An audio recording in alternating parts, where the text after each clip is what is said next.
Previously on Quantum Kickflip.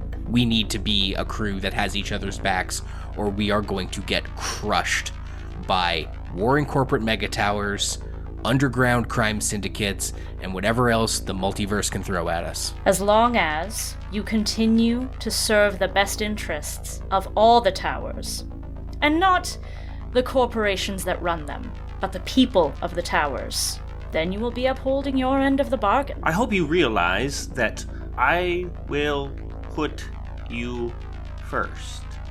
And what, Maeveline does not realize is that there's some rewriting of some of the prime directives in Trev 4's brain. My name's Hattie. I'm going to be talking to the person that employs you. Have you ever thought of delivering across towers, Brinley?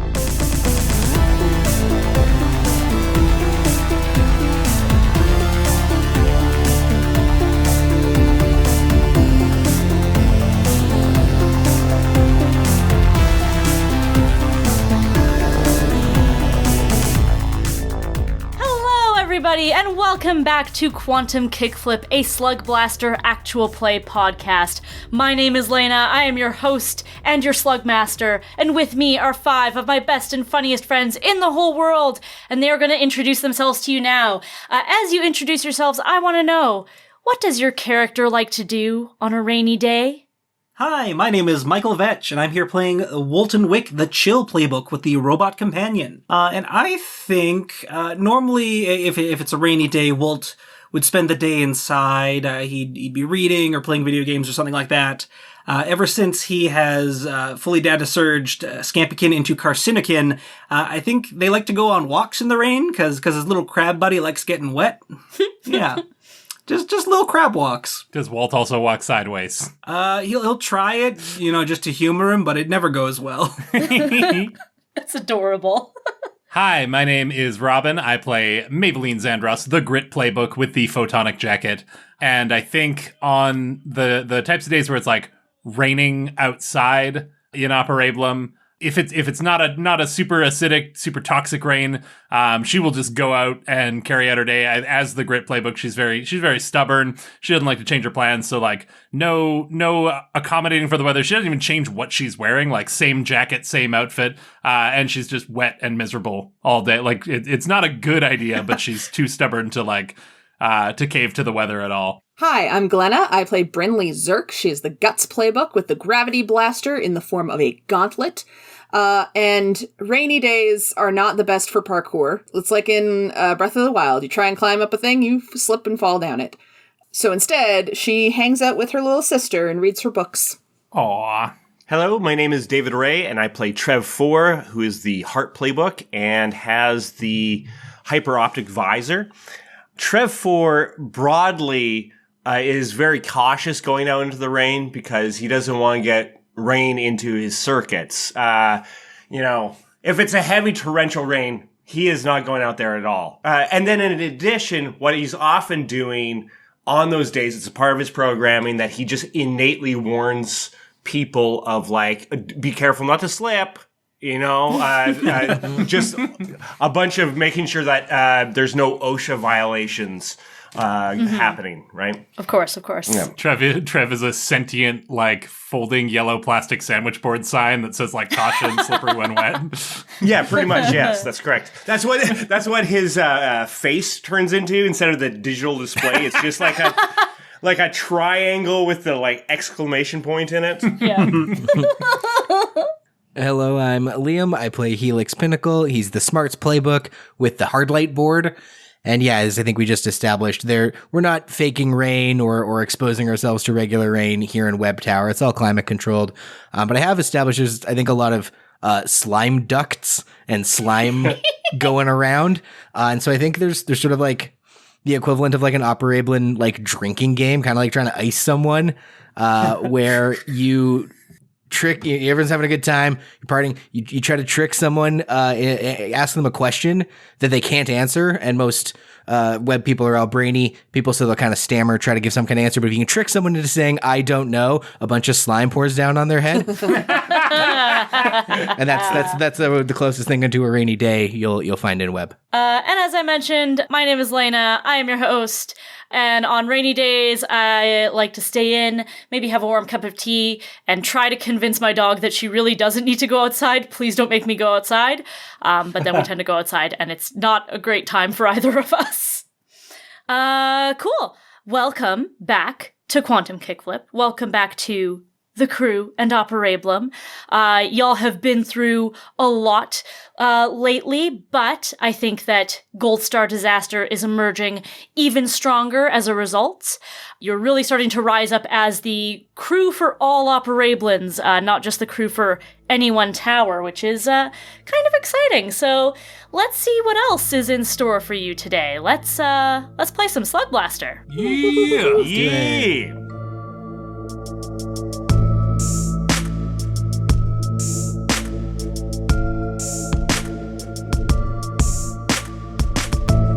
On a so-called clear day, the horizon of Operablum is a bold crimson streak that cuts through the gray dome of a smog-filled sky. Today, however, is not a clear day.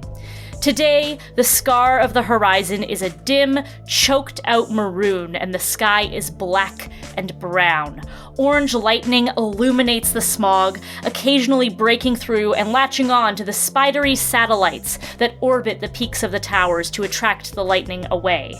The rain is constant and acidic, filling the air with white noise and coating the towers with a reflective sheen. The digital world of Operablum is slow-moving and choppy as the storm wreaks havoc on network connectivity. In Lansden Enterprise Megatower, the shutters have all been tightly sealed. Of course, Kindred and Webb might admonish Lansden for having shutters in the first place, but residents of Lansden tend to believe that fresh air is in Operablum's future.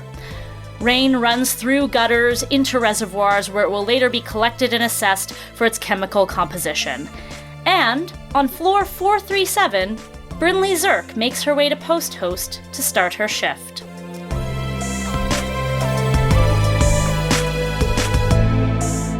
Brinley. Yeah. As you enter Post Host, you see Arachne sitting behind the desk, as you expected. What you did not expect, however, was to see Hattie standing across from Arachne. She's got this stern expression on her face, and Arachne looks nervous.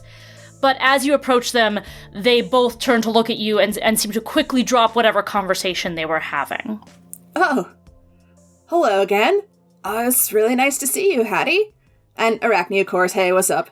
Brinley, so good to see you. It's been a little while. Yeah, good to see you as always, and everything is normal. All right, sounds good. Hattie is smiling now, and she says, I was just going over the details of a very exciting cross-tower delivery. Oh, yeah? Yes, we have some paperwork for you that we want you to take over to Webb Corporation Mega Tower. It's a contract that's going to set up some recurring deliveries from Lansden to Webb. Oh, awesome. And I would be the deliverer, I assume? Well, yes, it's actually a very, high-profile agreement. You see, we're looking to deliver equipment to them that they can use for Wilkie's Candy Lab. You're familiar with Wilkie's Candy Lab, right? Oh, yeah, that's awesome. Very Gridge. I mean, I don't go for candy so much, but my little sister loves it, so, you know. And we figure this is going to be a chance to get Lansden in on the deal, because, of course, as you know, Webb manufactures the candy and Kindred delivers the candy, so now Lansden can get a piece of that pie. No pun intended. And Arachne goes, ha ha ha ha ha ha! Good pun! So you're saying you're giving the opportunity to all the towers and not just one of the towers, yeah? By doing this? That sounds right up my alley. Well, I'm glad to hear that. I think it's going to be good for everyone. And Hattie smiles at Arachne, and Arachne, smiles back, and it's very unconvincing. Anyway, here you go. And Arachne gets this, big, padded envelope and holds it out to you. I take it. Now, there's one more detail, given that this is such an important delivery. We reached out to Kindred, and we were hoping that you could get your crew together to make this delivery. Oh, I mean, yeah, I like my crew very much, and to do inter-tower stuff is kind of our brand, but also it won't get there as fast. You know that, right? Right. But we think that given that, this is the start of building more bridges between the three towers, you all are a good representation of that. Makes sense to me. Perfect. And Arachne goes, yep, perfect. This is fine and normal. Will you excuse me for a moment? And then they dart into the back room. Bye, Arachne! See you later! Brinley, will you walk with me for a moment? Of course. And the two of you leave post-host with your big padded envelope in hand. And we're gonna cut away for a moment. We'll check back in with the two of you a little bit later, but for now I want to jump forward in time.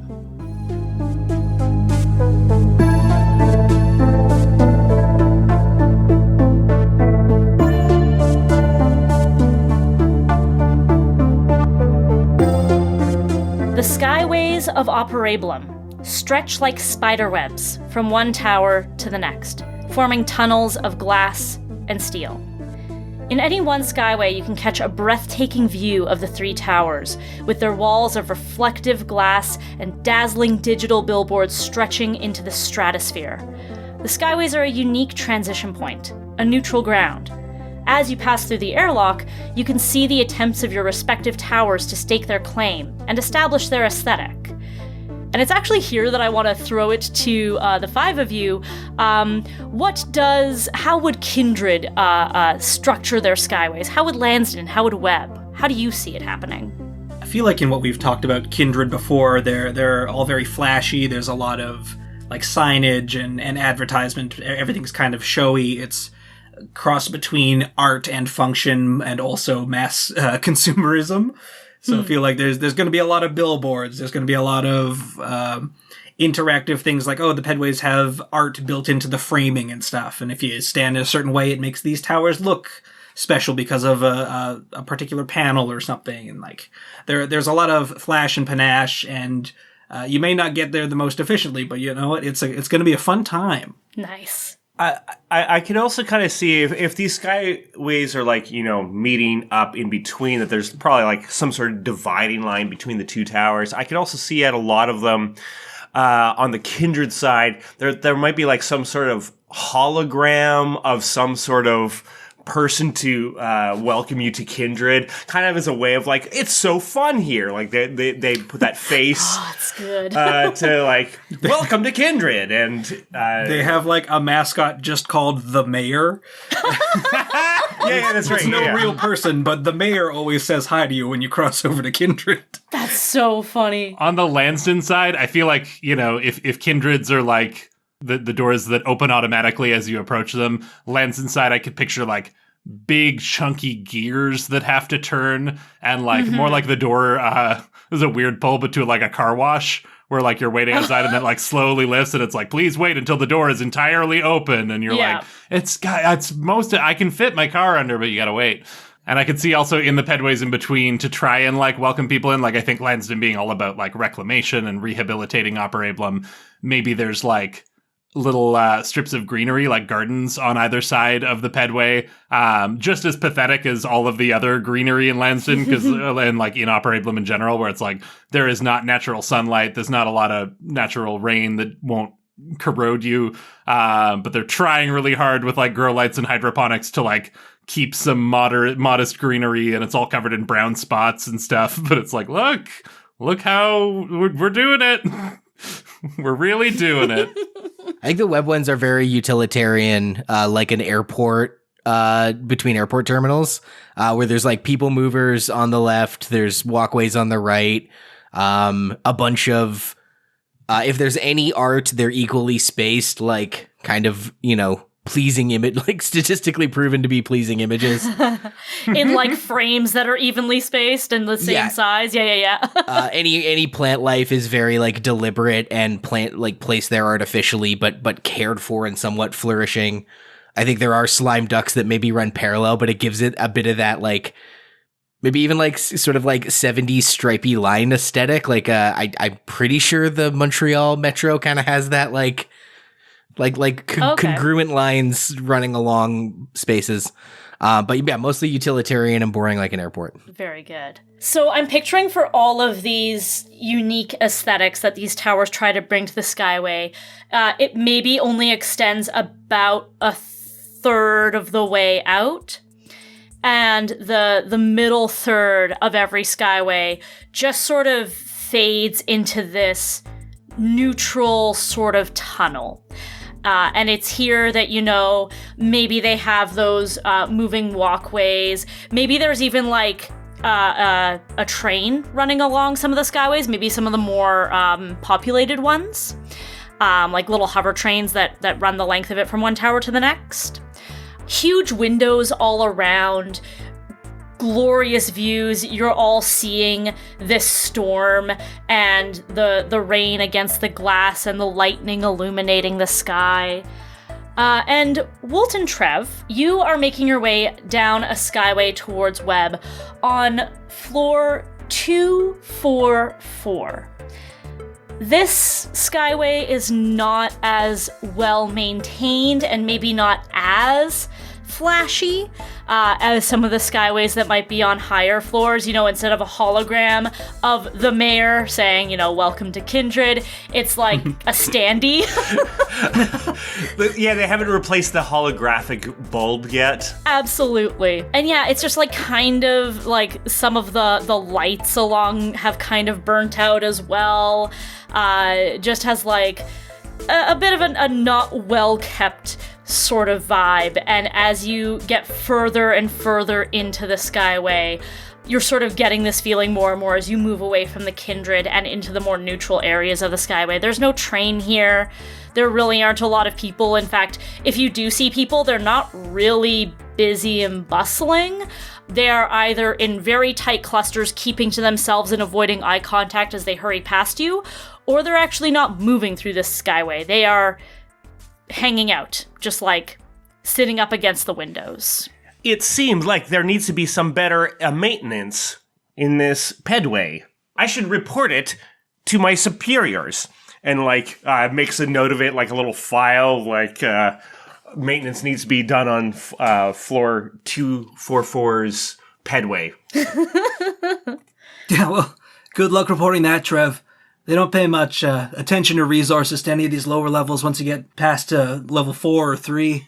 Yes, it does seem like sometimes resources do not get to where they should. I will say, it's nice to travel between towers without having to go all the way down to Trinity Municipark. It's quite a hike when you have to go through that many different floors. Indeed. It is fun to also see different places that we've never been before. Yes, this presents quite the interesting opportunity for your crew. That was Scampykin talking from the Daibo Vice on Wolt's hip. Before we get too much further, I was wondering if I could maybe, tap into my Realmware lens to see if there's energy fields, invisible entities, and in-depth biometrics. Because, maybe a part of my report needs to bring back, this is what's happening here. You know what? I'm not even going to make you roll for this. Ooh. You look for energy fields. There's not really anything that you find with your Realmware lens that's particularly hidden or invisible. You very much get the impression that, this is just a Skyway that isn't as high tech. Maybe it was high tech once upon a time, but they kind of got rid of it when the Skyway was less used, or, it went obsolete, or the power cells died out, and they never really bothered to replace it. So there's not really anything that would particularly jump out at you as you head through, the first 2/3 of this Skyway. Maybe it raises the question why Kindred authorized this skyway in the first place. You're pretty sure that Brinley mentioned something about the delivery taking place on one of the 600 floors? And you're on 244. Surely a higher floor skyway would have been better. What are they doing? Why would they do this to you? I mean, still seeing the sad state of affairs down here, I think as a part of my report, there will be a frowny face emoji at the end. Not a standard thing, but that's a little bit more of Trev 4, just like, this is sad. A scathing indictment. And scathing. It is. Yeah. Wow. But as you approach the web side, you see things start to get somehow more utilitarian than they were. It is now not just a utilitarian, but like specifically utilitarian aesthetic, if that makes sense. A slime duck pokes out of the wall and is now like bear running alongside the wall. It's painted like the kind of purple you see on like a paper cup. And you know that Helix is meeting you in this skyway. He's on the other side. Brinley and Maeve are coming through on a skyway from Lanston, and they're going to meet you in Web Tower itself, but Helix is meeting up with you because you're just on the lower floor skyway. But as you're sort of approaching, getting a little bit closer to Web Tower, you pass kind of a bigger group of people who have just kind of staked this skyway as their hangout, basically. And as the two of you walk by this group, they all kind of start to, like, perk up and look at you. They seem to particularly be looking at you, Trev 4. Okay. And one of them maybe calls out to Woldton and says, "It's a nice-looking bat you got there." Oh, thanks. You can send your compliments to the valet himself, though. Trev keeps up in pretty good form. Real quick, is it very identifiable who these people are, which tower that they are part of? Are they Web? I think for you it would be clear that they are Web, because it seems like they're all wearing clothes that they've owned for longer than a month. Oh, yeah, that's... Are they wearing fashion or just jumpsuits? They are wearing jumpsuits. Okay, I would like... on that report that Trev is doing, he's added another frowny face. Perhaps the other thing that you notice that tips off that these are Web is as they sort of turn to look at you and start to stand, you not only, like, you know, hear the rustling of clothes as they stand, but you hear sort of the, like, bzzz of mechanics moving. And one of them is looking at you with a glowy red eye. Greetings, I am Trev 4. It is wonderful to meet you, and I appreciate your compliment. And Trev 4 walks forward, and you know that one who said that, Trev 4 is going to offer a gold sticker and just like try to like put it onto the individual's like collar or whatever. Okay, all right. I guess although as I'm getting close, my intuition might kick in who likes who and dislikes who. What someone really wants, if somebody's vibes are off, I think that might kick in before I actually get there. That is a great point, actually. And Trev, as you approach with your thumb extended, gold star sticker at the ready, waiting to be dispensed, I think your intuition does kick in. As this group of people start to slowly close in around you, you start to sense that the vibes are indeed off. They don't want to make pleasant, friendly conversation. They seem to have some sort of ulterior motive. The little slot on my thumb closes up, and I maybe stand up a little bit more straight and say, "It seems that there seems to be some sort of problem. I would like to address such a problem, and I can take your complaint into consideration." The robot equivalent of like, "You got a problem, huh? Well, you can say it to my face." Yeah. Very good. Goodness, Trev, I think we might be out of the kindred jurisdiction for you to make any further reports. Folks, we're just gonna keep heading down the skyway. Don't need to cause you to get up from your loitering. Please remain seated.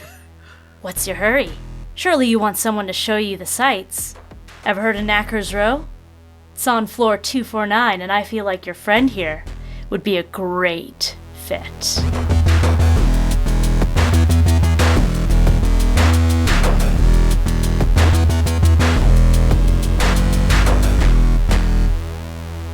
Meanwhile, in the Skyway, from Lansdowne to Webb, we join up with Maeveline and Brinley. You're on a Skyway on floor 437, the same floor that Post Host is on. Pretty convenient. Probably a vestige of the time that cross-tower deliveries were a lot more common. Of course, Post Host these days is very rah-rah Lansdowne. We are Lansdowne. We are at the central hub of Lansdowne, the heart of Lansdowne, if you will. Cross Towers, what's that? Never heard of her. But of course, Brinley, you are, I've heard of her. Her name is Brinley Zirk, the Cross Tower courier, operating out of Post Host, which is, of course, a perfectly normal and above-board thing to be happening. So your Skyway is a little bit more well-maintained, maybe not as ritzy, because it's, Lansdowne to Webb, not kindred to anything. But yeah, the two of you are walking down, and we're just gonna catch up with you briefly. I'm just saying, early on, he didn't seem interested at all in slug blasting. But now, he's had his opportunity to tap out, and after the peel back, I thought maybe he would, but he keeps sticking around, right? And sure, maybe he's getting a sense of, maybe he's getting the hang of slug blasting, and maybe he's getting a sense of camaraderie and fellowship out of the crew. But maybe there's something else to it. Maybe he's sticking around for something or someone who's caught his attention. Yeah, well, it seems like a pretty distractible guy, so I'm sure there's lots of things keeping his attention. Well, yeah, but do you think it might be anything in particular? Oh, I don't know. He seems really involved in that Dibo Vice thing. Yeah, we did just get all those fancy coils that let him upgrade his little buddy. That's probably it. Listen. That doesn't mean that he's never gonna notice you.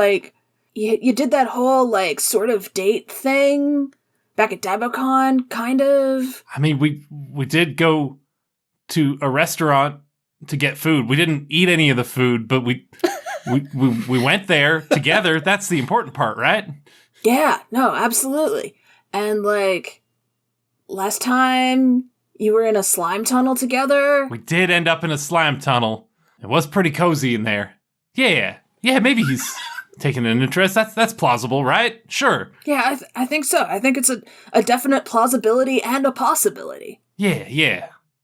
Thanks, Brin. No problem, Maeve. So what is this Wilkie's that we're delivering the contract to? That's not one of the mega corporations. You got to remember, I'm new to this dimension. Is it like a tax firm or some kind of manufacturing thing? It's a pretty boring name. No. Wilkie's is a candy factory. They make candies, sweets, the confections. Wait, it's that Wilkie's? Yeah. It's Wilkie's? Yeah. Yeah. So you've heard of them? Holy fucks, this changes everything. What? Can we get there faster? We gotta go. You want to run? Well, there won't be any rain in Webb, so we can start. But you can't keep up with me, Maeve. You know that. Hey, if I'm on my board, I think it's you that's got to worry about keeping up. All right.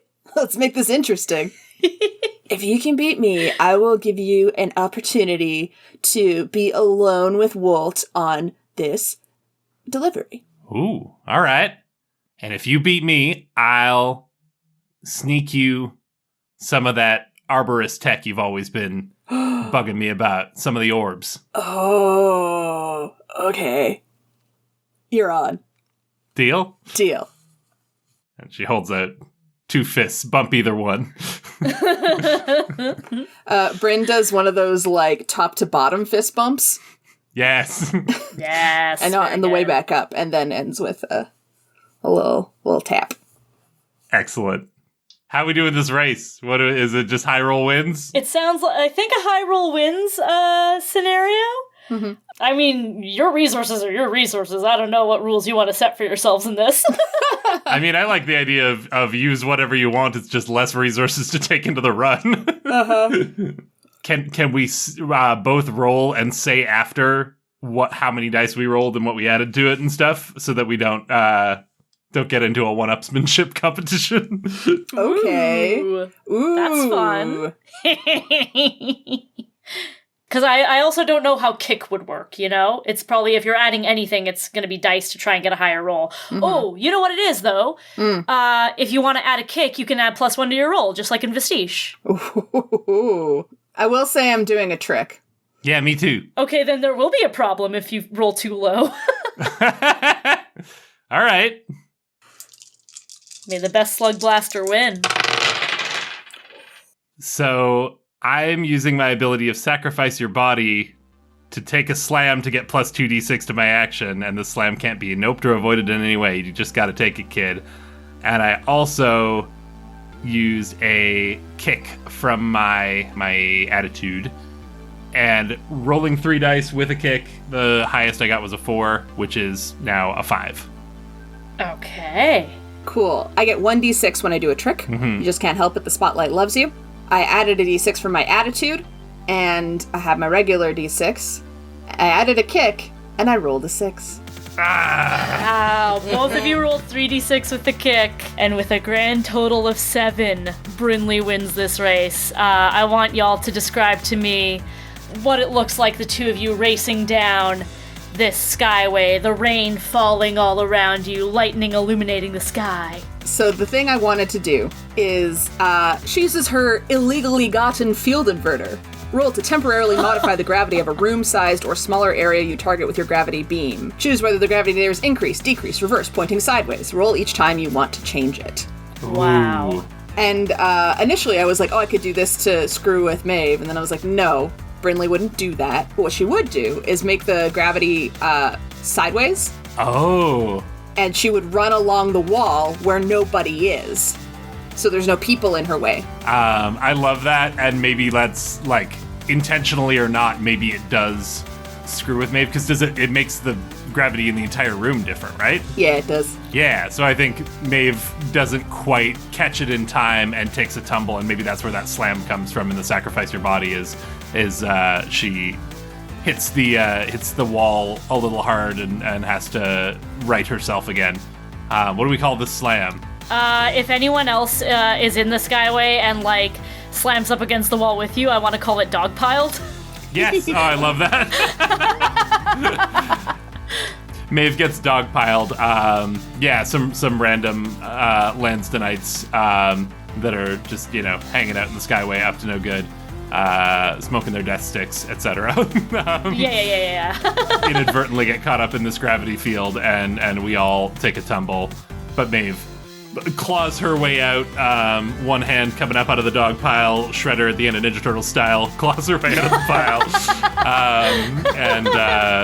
and scrambles to catch up, but Bryn's got too much of a head start. Maeve, eventually you do manage to, as you said, crawl your way out, and you're sort of racing along, but yeah, Bryn is too far ahead of you. Eventually the gravity does shift back, and the two of you are on the floor, once again, as you should be. And you're approaching closer to Web Tower at this point. And as you near the doors, you see 2 Operablin security guards stationed on either side of the door. You can't really make out any of their features because they are both wearing helmets that completely cover their heads and faces. And where their eyes would be are like 2 goggle lenses that are glowing red. So think like featureless, full visor black helmet with circular, glowing red eyes.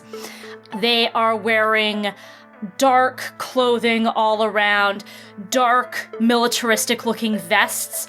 Across the front in big letters is the word security. Gloves, a belt with grenade-like orbs. Oh boy. Ooh. And you also see, something that looks like a baton, something that looks like maybe a taser or something, some kind of ray gun adjacent firearm. And as you approach the door, they both move in a little bit closer to each other to kind of block your way. And one of them says, "Halt. State your business." Delivery for Wilkie's Candy Factory. From Lansdon? That's right. Your name? Brinley Zirk. We got proper clearance. They told us it was all Gridge. Brinley, you said it was all Gridge, right? Yeah, should be. They both stare at you. You have no idea what they are thinking. And they glance at each other, and one of them says, "Call it in." And the other one turns a little bit away and starts speaking into a receiver on their lapel. Call it in. No, don't call it in. Don't call it in.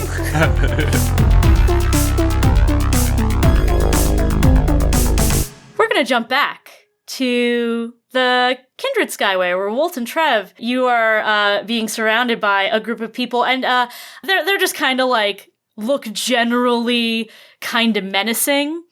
But one of them has, like, brought forth this very sad-looking robot that's on, like, conveyor belt style wheels, and clearly looks cobbled together from maybe 4 or 5 other robots. But also one of its arms is a buzzsaw. No. And I'm gonna get you to roll to see how this situation overall goes for you. It's gonna be one roll. You're gonna get out of this one way or another. Just how well you roll determines how well you get out of it. And Helix, what I will say is, maybe you are waiting just outside Webb Tower and you're seeing this crowd forming in the distance. So you can absolutely contribute to this roll. Since I get that sweet 2d6 to begin with, are you all right if I make it, or? Yes, I think so. So what I'm going to do is, from my attitude, I'm going to give you an extra d6. I'm kind of scanning their emotions, their feelings, their whatever, and it might come through in a thing that could be portrayed as like a threat or a helping to him. So I think I'll let you roll, and if we roll bad, I'm going to say something. I feel like that can even like lend itself in the fact that like Trev kind of tipped off that the situation was shifting in the first place. Yeah, I like that. Yeah. Liam, did you want to throw anything in as Helix or? Yeah, I would just add an attitude, a smarts attitude. I'll add a d6. 6, so I'm rolling 4d6. That is both a 6 and double 4s. All right. Mark 1 style for Steezy. And tell me how the 2 of you get out of this, or the 3 of you get out of this, unscathed. I think, like, truly, if this were an anime, this is the one scene where, like, suddenly there's, like, a sweeping camera motion as it moves in a circle, seeing Trev and Wolt sort of stand back to back, and the crowd is moving in, and, like, the animation's just a little choppy. It's almost like they're animating on the 2s just so it's more erratic, but it's clearly, like, it's all been still shots and very, like, basic up to this point, but suddenly we're sweeping into the action. And as the camera sort of spins around and we see it coming past Trev, and the sensors are looking around everywhere. Wolt is revealed behind Trev's frame, and with a seamless motion, he sweeps the Daibo Vice off his hip and summons out Carcinokin. And then Carcinokin sort of jumps up above the 2 of them, 2 crab claws outstretched either way, and shouts out, "Bubble Binder!" And then just swaths of aquamarine bubble foam shoot out of these claws as he spins, and it both pushes all the people who are crowding in back up against the sides of the Skyway, but also kind of holds them there as they kind of loosely float, just covered in this very slippery bubble foam, which gives us an opening to then sort of run over toward Helix, who like maybe just gets into the corridor and is like waving us down, showing us where to go kind of thing. Oh yeah, maybe I've got like a side door, like a side door. Like, don't keep going. This hallway's gonna go quite a ways still. When this disperses, it's a straight shot to chase you. But if you hang a left here, he's doing the psst, psst, come here. Yeah. Oh, like a side skyway? I love that. And as you know, Trev 4 is kind of jogging along. Once again, Trev 4 has like 360-degree vision or whatever. Yeah. But even as he's going, his head rotates on his shoulders and is like looking directly back with his robotic face and taking it in. And there's like this kind of scanning and like this idea of like whatever this animosity is.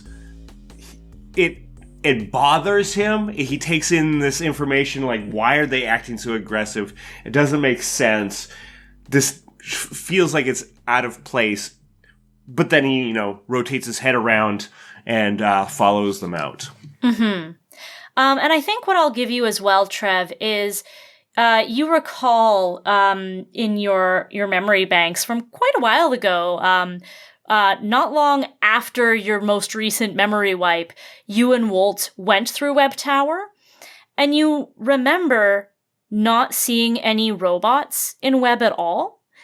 And based on that one that you saw that had, the buzzsaw for the arm, you can pretty reliably piece together that robots aren't really a thing in Web.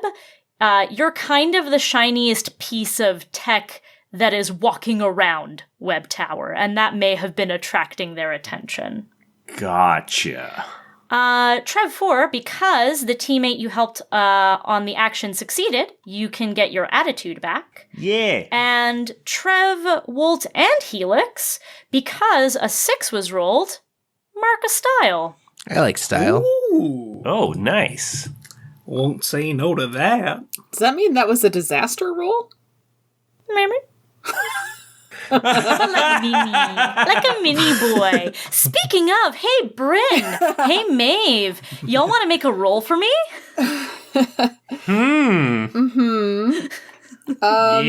Yes, although not after what you just implied. Focus on the mini. Okay. How many dice we rolling? So I only get 1d6 on my attitude, and I don't know that I can justify doing a trick in this situation, which is normally where I get my extra d6s from. I get my extra d6s from taking a slam, and I already took one of those.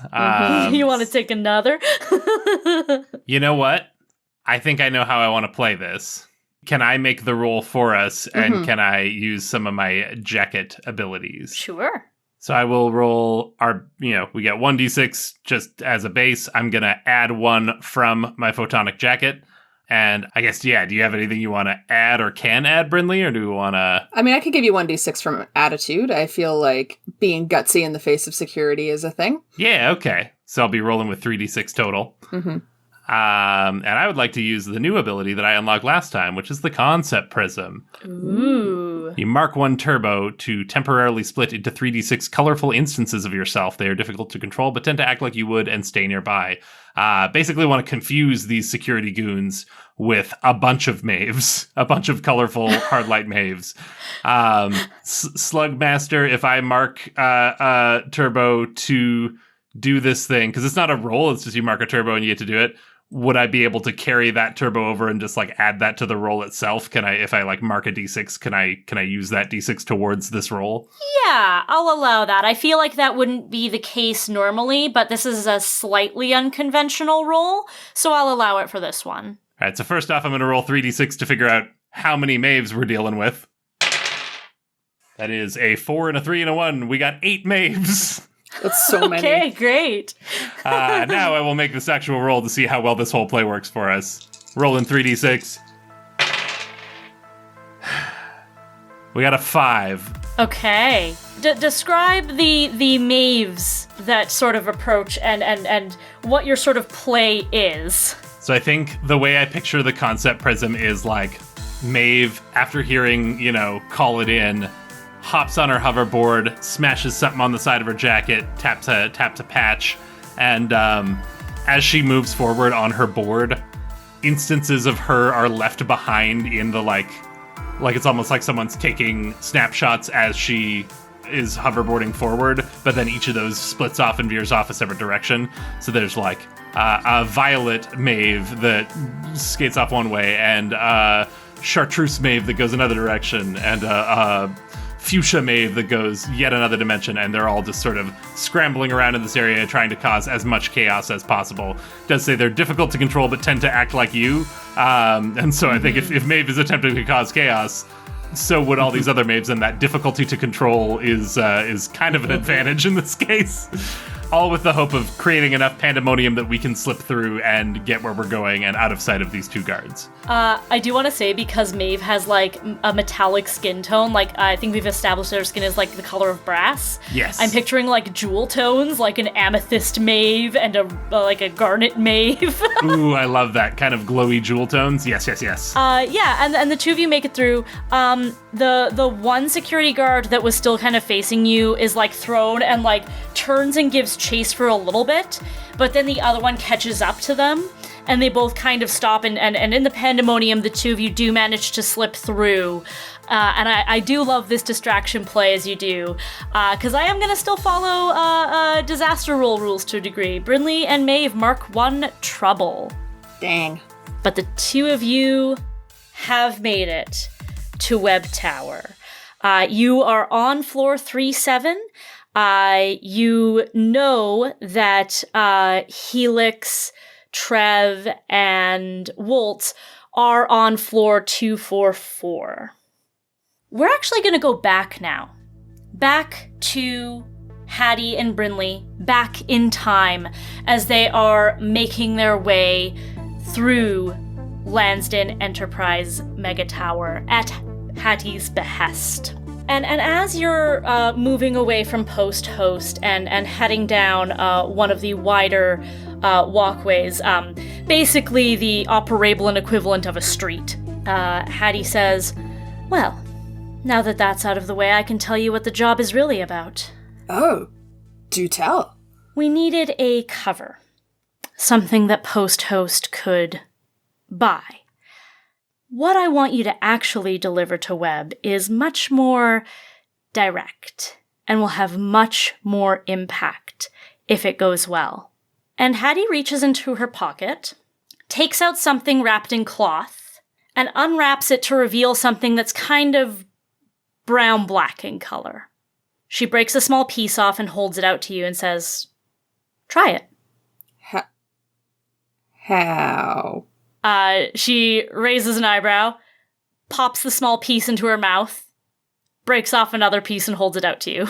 Gotcha. It's a food. Okay. She nods. Yeah, totally. Brinley tries it. You try it, and it's not exactly chocolate, but it's basically what we would know to be chocolate. But I don't think Brinley would have encountered this before. It's got this, like, bitter, kind of roasted, kind of sweet taste to it, and it melts in your mouth as you eat it. It's quite tasty. Oh. Normally I don't go for sweets, but this is really nice. Thank you. We are hoping that Mr. Wilkie agrees. I want you to take a sample of this directly to the candy lab in Web Tower. If we can convince Mr. Wilkie to make this a part of their product line, that's going to mean so much more to Lansden than delivering some factory equipment. Oh, I get it. I think. You can see why I want you to bring the crew, right? To protect it? This contract is set to be delivered to floor 619. There's an access card in there, so you can get to floor 619 without incident. But, according to the information that we have, we believe that the entrance to Wilkie's Candy Lab is on floor 647. Gotcha. Eventually, you're going to have to go places that you are not authorized to go. And you're not going to want to cross Maevelin's security. Not by myself, anyway. No, which brings me to my next point. Webb has some of the best security in Maeveline, primarily because they rely on biometric input. We are going to need to make sure that Gold Star Disaster's biometrics give you access. There's one of two ways to do this, Brinley. One, we have a contact who you can meet up with, who can give you the assets that you need. Or someone in your crew is a resident of Webb. If we get his biometrics, we can input those into the system to give you access. All right, I'm sure Helix won't mind. Sounds good. We're here. And the two of you had taken an elevator, a very short elevator ride, maybe 20 floors? Made your way down some pretty generic-looking, brutalist Lansdowne hallways, and you're standing in front of an unmarked door. And now, we're gonna go back to Webb and back to the present.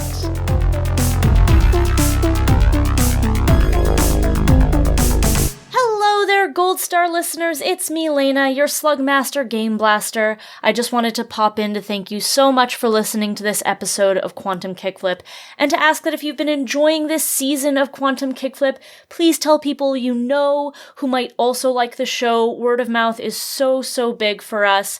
Also, please consider leaving a 5-star review, a gold star review, if you will, on your podcast app of choice.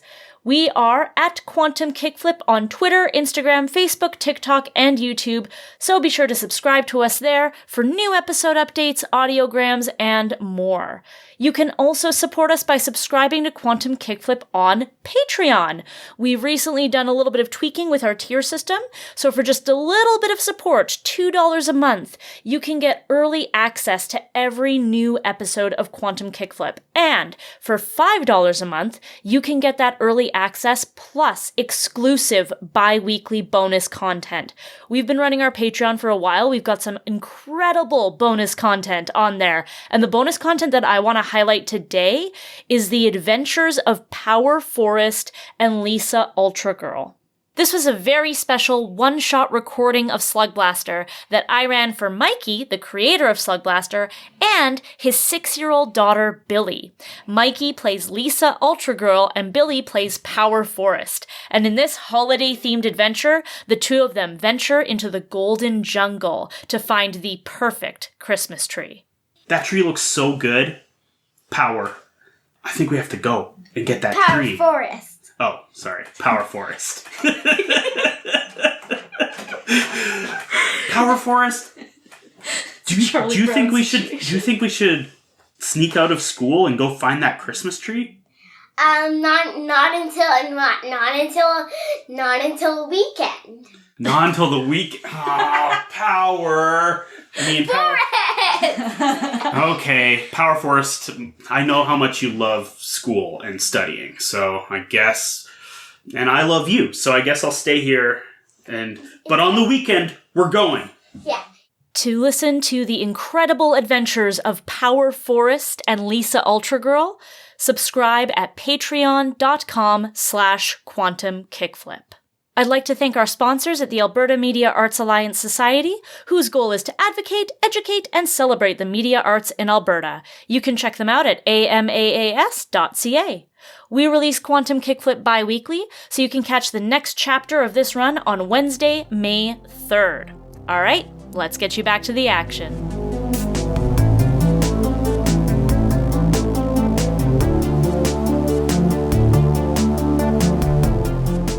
Gold Star Disaster, you have all made it through your respective skyways and emerge in Webb Corporation Mega Tower. Brinley and Maeve, you were in the 400s. Helix and Trev and Wolt, you are in the low 2s. For the three of you, it will be a short trek up, and for Bryn and Maeve, it's going to be a bit of a trek down. as all of you are following a ping that was given to you by Brinley that's taking you, of all places, to floor 252. Who knows what's there, but we join up with the 5 of you as you all eventually make your way to this location ping. Well, you see, Trev, it's not that we don't have robots here in Web. We just don't think of computing units in the same way that the other towers do. I mean, Kindred, you guys like to personify, anthropomorphize your robots. They're people. They're walking around. Lansden, they maybe don't put faces on them, but they're still sort of defined by the unit they take up in the physical space. Little vacuuming robots, arms mounted to assembly lines. But we're maybe a little less romantic about it here in Web. Everything's really just data in, output out. You give the system, the algorithm, the artificial intelligence, the information it needs, and through refinement and precision, you get the desired outcome. Like, just look around. And he starts sort of gesturing to things. They're like everyday things they're walking past. And there's like a person reading on a bench. And you see them try to like squint at what they're reading. And the light above them just sort of gets brighter naturally. So it's all tied to biometrics. You see, it's really just about optimizing for what each individual needs from the system at any given moment. Or this, for example, and then he gestures to like one of the I think I said there's like people movers like an airport. It just gets wider as an elderly person in a mobility scooter sort of approaches it. Like it just becomes accommodating for those needs. Very good. Yeah, like panels slide away on either side to widen it. Yeah. It's really understanding that computing is just systems all around you. I mean, sort of smugly now, he's kind of getting a little full of himself. They stop in front of just a big purple panel on a wall, and he puts his hand on the panel and just goes, "Peach meltdown," and then a window like flashes with a white W, opens another panel in the wall you didn't even know was there, and then inside like a white light box, a can of Panic energy drink has been opened and is fizzing, and he takes it out, goes to take a sip, and then is like, "Actually, I was just trying to prove a point. I don't really drink this stuff. Walt, do you want it?" Oh, sure thing. I haven't tried the peach yet. That's what the vending machines look like in Web. Oh my god. If I am to understand this, then you do not desire for computers to connect with you. Rather, you would want computers to bend to your will. I thought you were going to say we connect to the computers. I'm sorry you feel that way. I mean, it's Kindred that puts faces on you guys, which creates a feeling of subservitude and ownership over another being. I'll be honest, it's taken quite a long time of getting to know you to think of you as something other than just an automated series of inputs and outputs. It's through hanging out with you and Walt and Scampykin to learn that you've got a personality and something that makes you unique. But you have to understand, everyone here in Web might have a harder time accepting your autonomy, no pun intended. Would I be more useful as a robot if I simply did what you wanted?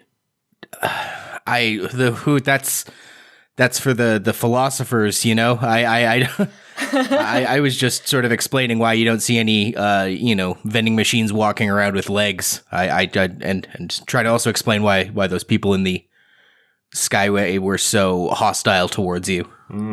Nonsense, Trev4.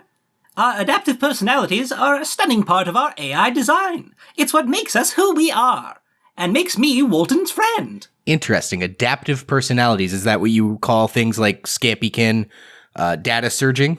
Yeah, I suppose that'd be an aspect of data surging. A Daiboken can take on different personality shifts, but really they still retain memory in a way, and they can interact. They're more than just a program. I really do see Scampykin as my partner. Or Carcinokin, I guess I should say. I'm still not used to it. I suppose if I did not have an adaptive learning algorithm, that I would not inject Woldton with an unwanted, Euphorophil shot. Trev, really, you don't need to worry about stuff like that. Like, what came up back in Taibokon was just a misunderstanding. I appreciated your instincts and, well, we all learned from it, right? Exactly. Adapting. We're all adapting.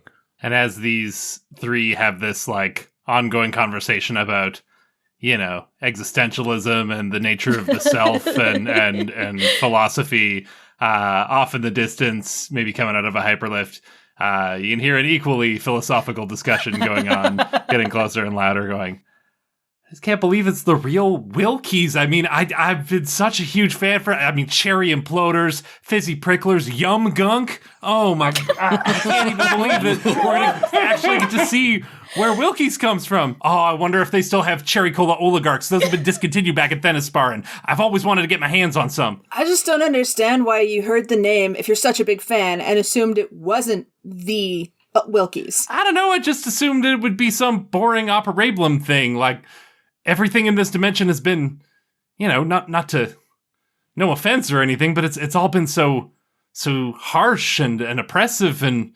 dystopian. Is that the right word? I can't imagine a candy factory in a place like this.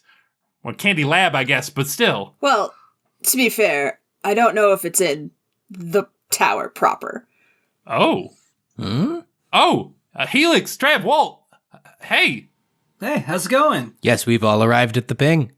This is where we were summoned. I don't see any big Wilkie signs anywhere. Bryn, are you sure you got the right info? I'm going to take a second to talk about what Wilkies is. Wilkies is a faction in the Slugblaster rulebook. A little bit of an excerpt from the book. Wilkies is the local multiverse's largest confectionery and other foodstuffs brand. They've had an active presence in the slugger scene since launching their youth-targeted energy drink, Panic Energy. So Wilkies is all things sweet. Candy, lollipops, gumdrops, sugar packets, sucrose pouches, you name it, Wilkies has got it. Wilkies also has a bit of an air of mystery about it. The multiverse generally is aware of the fact that Wilkies operates out of Operablum, and Operablins are generally aware of the fact that Wilkie's Candy Lab is somewhere in the upper floors of Web Corporation Mega Tower, and that their packaging and distribution is generally handled by Kindred Multiversal Mega Tower. But beyond that, the actual inner workings of Wilkie's Candy Lab, including the exact location of the Candy Lab itself, is a mystery. This floor is... You're in the mid-twos, which in any tower, there's not a lot going on with it. You know, not a lot in the way of crowds or events or cool things going on. And this particular hallway that you have been led to, this ping, Brinley, was given to you by Hattie, looks particularly empty, except for one Operablin, who is kind of tall, wearing a long black coat, also wearing blue goggles, a face mask, and gloves. And they sort of sidle up to the five of you and say, "Hear you looking for access." Yeah, that's right. Though we do have a web native with us, so we can just use his biometrics, right? You're okay with that, Helix, right? This was not part of the brief. What are you talking about? Come on. And they start to walk. All right. Well, we can walk and talk, I guess. And this person sets off at a brisk pace, leading you down a hallway and into what's kind of an open space, but the hallways that you're going through are very, like, narrow and winding. And on either side of you are kind of like bay doors, like what you would find in storage lockers. and they are walking with a strong sense of purpose. Okay, so Hattie said there were, like, assets that you were gonna give us, but I don't know if we need the assets. There was, like, a choice 1 and choice 2, and I was actually hoping to talk with my crew about the choices. You're going, like, not too fast for me, obviously, but, The Operablin doesn't really respond. Just barely slows their pace, but is still walking quite briskly. Would I be able to get a sense of, like, if somebody's vibes are off with my intuition? Ooh. Also, I have my omniscience aperture, and I can see through walls into objects and all around you. Shit. You sure can. Yes, I can. Especially as I'm going into a place that I'm unfamiliar with. Yes. Amazing. Okay. Here's what I will give you, Trev 4. Mm-hmm. Your intuition on this Operablin picks up absolutely nothing. Ooh. You cannot get a sense of if they like or dislike anybody. You can't even really pick up much of a vibe to tell if it is off.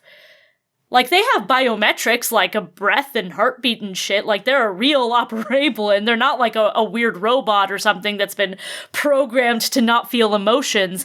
But, like, where your intuition is usually pretty spot on with anybody you meet, with this person, there's nothing. Okay, so then I'm going to go to another one and tap into my advanced neuro imaging. And I can roll to see and record a subject's active surface thoughts. It's obvious you're doing it, but adding kick allows you to do it secretly and or zoom into deeper thoughts and memories. Use caution. Okay, sure. Laena, I just want to point out I don't like the way you're responding to me wanting to roll this. It sounds like chicanery. Before you continue with your advanced neural imaging, I do love this offer you're putting on the table, but maybe before you roll to get this subject's thoughts, would you like to know what you see with your omniscience aperture? Yes, please. yes, please. Because you can see through walls, into objects, and all around you. There are a lot of walls, specifically a lot of doors, that you can see through. And while I alluded to the fact that these bay doors are not unlike the ones you might find in storage lockers, what is beyond these doors is anything but storage. It's more in the realm of canisters of fluid and or other objects? Fluid canisters? Oh no. Fluid canisters. I'm trying not to say the word organs because that's very yucky, but that's what's happening here. Some of these units have people in them. Some of them appear to be standing and talking as if they are perhaps engaging in some sort of transaction, but some of these units have reclined chairs and even like beds or cots in which people are that appear to be having some manner of surgery performed on them. This is what I can see through the doors on the other side? Yes, in all of these individual storage units, it's a plethora of things and some people. You know what? I still kind of want to make a roll, because this will heavily inform my response. So I want to still use my advanced neural imaging, but I want to record a subject's active surface thoughts into the people who are doing this strange potential surgery / the person who has surgery being done onto them. I want to see is this like voluntary? Is this against their will? I'm that's the kind of thing I'm trying to pick up. I see. Yeah, you know what I mean? Is this a threat? Is this an active threat? Okay, so Laena, to clarify, is this a war crime? Am I walking into a war crime? Laena! Okay. Just to be absolutely clear, you're not doing the neural imaging on the person who is leading you through this space. You are doing it into one of the units. Because, yes, since this is what my omniscience aperture is coming, this seems to be like potentially a bigger problem. Because, I don't know, Trev 4, this is what I know about him. Trev 4 is not into war crimes super much. And he's not, huh? no, he's not. He wouldn't. Okay. And so I just want to make sure we're on the up and up here, Laena. Yes. Okay, you may roll. Very good. So I am still doing the kick, so it's done secretly. I am going to add, well, I guess I'm going to do a D6 for my attitude and a D6 for my turbo, because this seems like an important investigation to conduct. Sure. Laena, you have me do a good concern right now. Okay, here we go. Okay, we got a 6 out of that, which means I succeeded on an action. I refill one of my attitudes. Yes, absolutely. Congratulations on your 6. You are able to read the surface thoughts. This is the information that you gather from reading the thoughts. Everyone is a willing party. This is all on the up and up between those two people, but also you get the information that this procedure in general is completely illegal according to the laws of Web Corporation Mega Tower. According to Web? Yep. I gotta step in here. Dave did a whole roll about that, and he rolled a full-on success, a full 6. We gotta hear some inner monologue. This can't be a thing that we just discuss out of character around the table. He got a 6. He has earned the chance to actually hear this person's surface level thoughts. Okay, great. I can do that. Sure. Because I am recording this. This is the key thing. That's the advanced neural imaging. I see and record a subject's active surface thoughts. Podcasts are an audio medium. We gotta hear them. You're absolutely right. Can I get a body part, please? Ooh. Appendix. Elbow. Ribs. The thyroid. I'm gonna go with appendix. So I'm gonna go with appendix. And first, thoughts of the person performing the surgery. Oh, they really paid top dollar for this high quality appendix here. This is in high demand. As we all know, the appendix inoperable is a vital, vital organ, and I can't believe I was able to get my hands on this in the first place. Oh man, if Web Corporation ever finds out, they're gonna lock me up for the rest of my life. This is one lucky person here. And then the person performing the surgery is like, wow, oh, feeling like I'm on the sky. I'm gonna have the bestest appendix. I get 2. Way more useful than 1 and way more useful than 0. Ooh, floaty. What kind of fucked up Mad Libs podcast has this become? Are you happy? Are you entertained? I love the thought. You know how you're going about your day, and sometimes in your own head you think, as we all know, our internal organs are very important. I am entertained. Thank you. Okay. Oh, God. All right. So, like, I recognize that this is complicit on both sides. Like, they both agree to this arrangement. Yes. But this is illegal. Oh, yeah. Where you are right now and what is happening around you, super illegal. Maybe there are above ground, extremely expensive ways to do this, but this particular vibe that you are in is very, very illegal. Got you. Okay, so here's the thing. Trev 4, this is not necessarily a decision he's making, okay? Instead, this is just programming coming in as it's reading the situation, and his face, once again, is replaced not by like a eyes and mouth like he normally has, but is instead replaced by a triangle with a big exclamation point, and he doesn't say anything, but there is that ding that comes from deep inside the computer, not the speakers, but from the inside the hardware. I don't know how to describe it, but it's happened. I'm like, That's what's happening to him. And you're like, bank!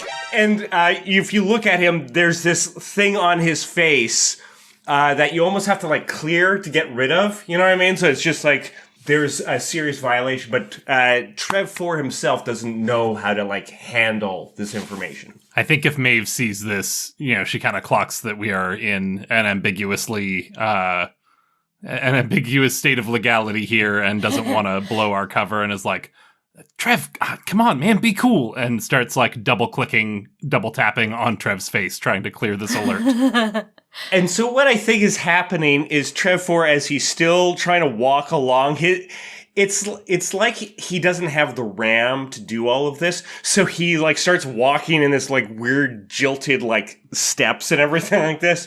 And he sends messages to everybody that is just like a wall of like error messages of like, doesn't understand. And you get the vibe of like, there are people who are going in danger. There's people who are going through, have medical procedures, that there is violation of operablum laws kind of a thing at play. Just like... Maeve is she's tapping on his face and it's not clearing this alert, and so she's just gonna look him right into the visual receptor and say, Trev, remember what you said, right? When we met up in Music Park, you said you would put us first. You put the crew first, right? Trev stops. The warning kind of goes away, replaces with his face. There he is. And I look at you, Maeve. I don't say anything, but once again, your phone pings up with this thing of like, this place may be in violation of operablum laws. Subsection web. Oh, absolutely. Yeah. But we got a job to do, right? She reads this message on her phone, but says it out loud to you. Beside Trev 4's now replenished face comes a little like digitized icon of a thumbs up. It's on his face, but it's there. Not his actual thumb. No, it's not. It's Very like, good. yeah. And I follow suit. Gold star, buddy. Aw. The operablin carries on and eventually stops at one of the bay doors. They wave a card at the base, and it unlatches, and they lift the door up to reveal a chrome countertop along one side with cupboards above and below and a sink.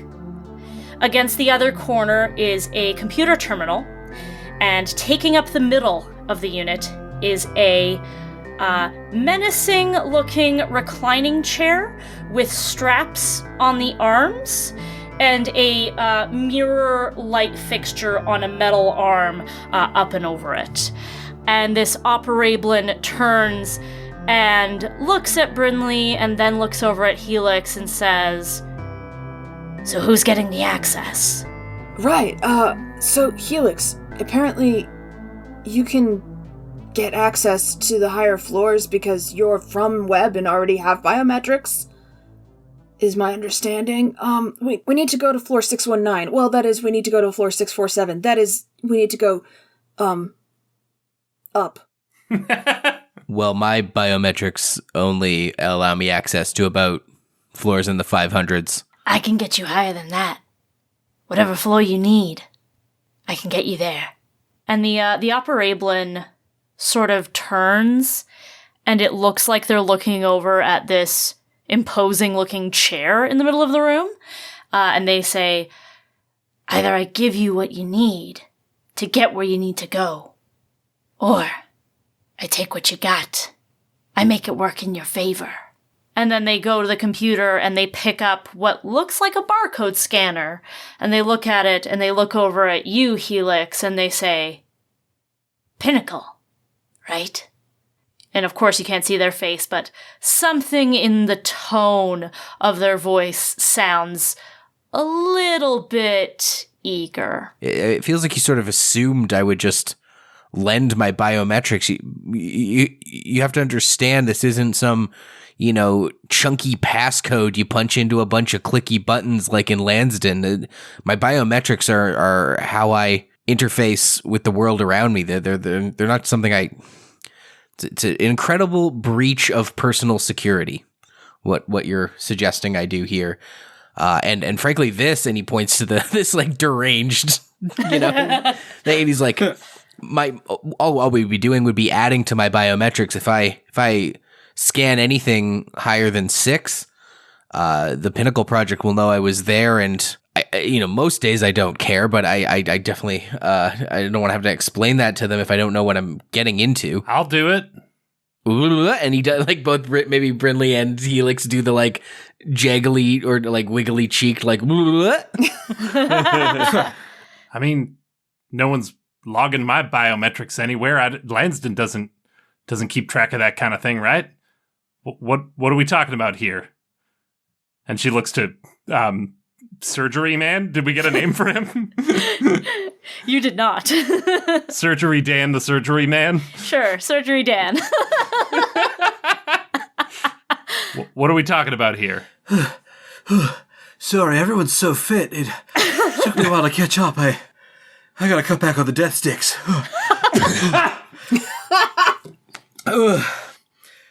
I was gonna say this storage neighborhood seemed very pleasant, but this surgery man is very intense now. Surgery Dan. Their features don't change because, of course, goggles and face mask, face is fully obscured. But they just kind of look at you for a moment and then take a breath and say, "You're Thenaspar." I'm from Thenaspar, yeah. No Thenaspar here.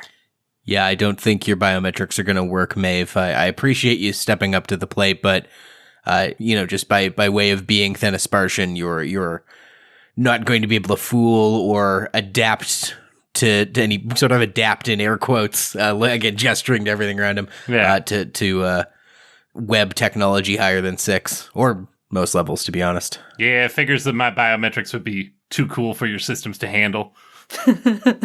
I didn't realize you were cold-blooded. So wait, if they're calling for an operable and biometric source, that means... Well, it has to be one of us 3? Unfortunately. Though a fun coincidence that there's one from each of the towers. That's neat. Yeah, I guess it's kind of neat in a back alley surgery kind of way.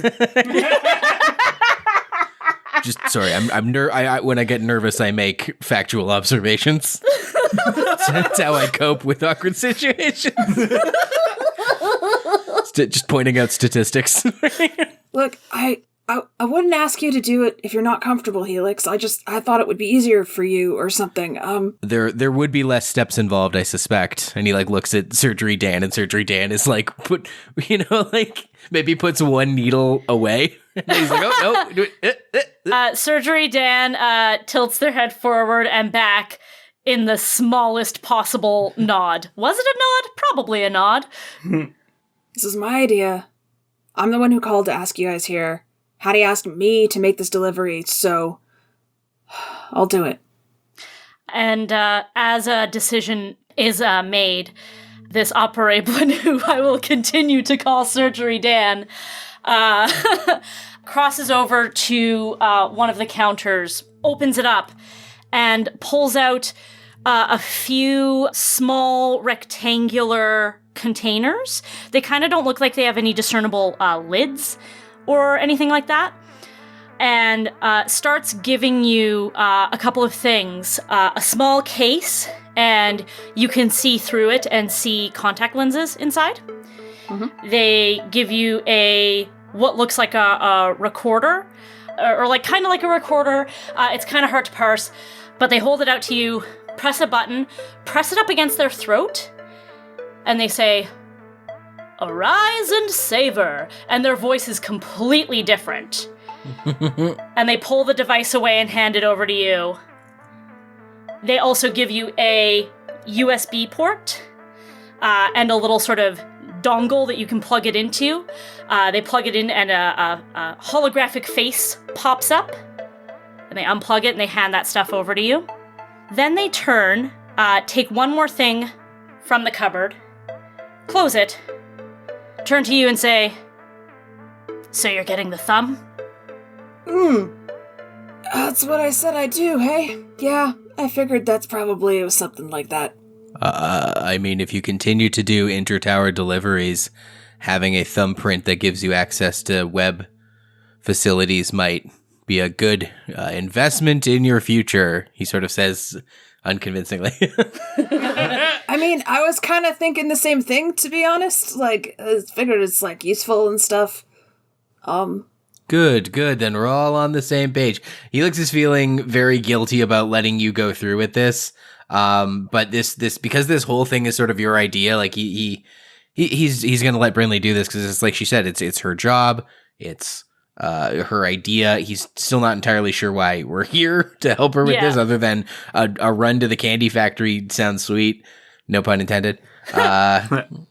Yeah, so I think he's like, I don't know what you're doing. Like when a friend is going to get a tattoo, where you're like, I don't think you should get a tattoo, but it's your money, man. If you want. Surgery Dan like gently taps the chair as if to say, "Have a seat." All right. If I die, go to floor 647 and deliver this. I don't think you're going to die. One, because this is not that kind of surgery, and two, I'm gonna stay with her. I don't know if you all intend to, but I'm gonna hang out here with Brinley while this happens. And he's gonna offer to hold your other hand, whatever thumb hand is not getting thumbprinted. Nice. Trev 4 is still very suspicious of everything happening around here and just like does not know how to process. So I'm using all of my capabilities to monitor Brinley as she goes through this and focusing on like vital signs and like turning into one of those machines that you see at a hospital that monitors everything. Sure, I guess a heart monitor, I guess is what it's called. Yeah, I like that this this is still an everyday thing in Operablum. I like how this is set apart from our earthen world. And this has all the vibes of like when I was in high school, friends giving other friends guitar string tattoos. like don't do this, but it's not like no one's gonna die. It's just generally a bad idea. It's like, but this is what the stupid kids in Operablum get up to. It's And I do love that we keep coming back to getting a tattoo kind of as an analogy for this, because I think a lot of it is very similar. The one difference is that there is like sort of a like clamp bracer thing, Brinley, that goes around your forearm that does a quick like pinch and then you're numb from the elbow down. Mm. And otherwise, like sitting still in a chair, arm to one side. He has like a gun needle laser pointer looking apparatus. Just like at a tattoo parlor, you hear the buzzing. And it takes 10 minutes. And then the clamp comes off and you got a new thumb, Brinley. Wow. All right. Crap. I must owe you something. There's no way you did that for free. I didn't do it for free, but you don't owe me anything. Okay. Radical. That's less than reassuring, but I'm not going to question it. I suspect whoever commissioned Brinley for this run also paid for this dongle and this recorder and all the other devices that we were handed. Right. I love the technology we pick up doing clandestine missions for shadowy organizations. This is cool and good. We're great business we're in. Maeve slowly loosens her grip on. I think the entire time that procedure was happening was in her pocket of her robe, gripping the backup portaling device that's in my other gear. Just like, if this goes bad and we need to get out of here fast, I'm ready. But slowly lets it go and is like, okay, I think my friend just has a new thumb now and everything's plasta.